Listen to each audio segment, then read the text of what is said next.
নমস্কার, welcome back to our YouTube channel. আশা করি সকলে ভালো আছো। অন্নপূর্ণা ভাণ্ডারের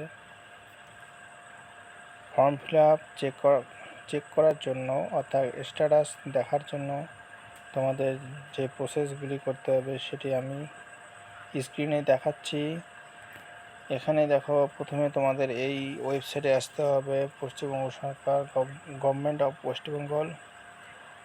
এখানে দেখো লেখা আছে applicant log in, select your district.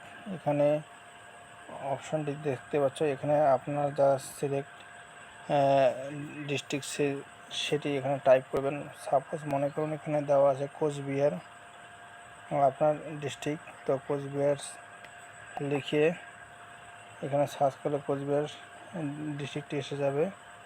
এবং তারপর নিচে দেখতে পাচ্ছি রেজিস্টার মোবাইল নাম্বার।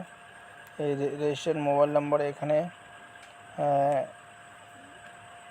বসিয়ে এখানে রিকোয়েস্ট ওটিপি সাবমিট করলে অটোমেটিক চলে আসবে যে আপনার ওই নম্বরে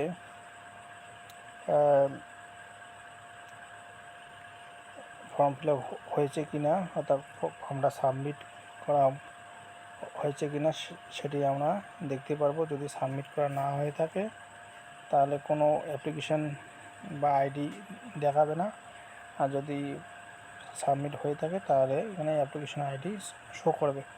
অর্থাৎ এখানে যে ওটিপি নাম্বারটা, রিকোয়েস্ট ওটিপি, এখানে অপশানে যাওয়ার পরে আপনার ওই নম্বরে ওটিপি আসবে। ওটিপিটা তার নিচে বসিয়ে দিলে চেক আপ করতে পারবে। তাহলে আমি ডেসক্রিপশনে এর লিঙ্ক দিয়ে রাখবো, সেখান থেকে সরাসরি এই পেজে আসতে পারবে, অথবা সোশ্যাল রেজিস্ট্রি www.gov.in এই ওয়েবসাইটে গিয়ে তোমরা এই পেজে আসতে পারবে। social-registry.in এখানে দেখতে পাচ্ছ, এই লিঙ্কটি আমি ডেসক্রিপশনে দিয়ে রাখবো। তো আশা করি ভিডিওটি বুঝতে পেরেছো। যদি ভালো লাগে তাহলে লাইক, শেয়ার এবং সাবস্ক্রাইব করতে ভুলবে না। ভিডিওটি দেখার জন্য ধন্যবাদ।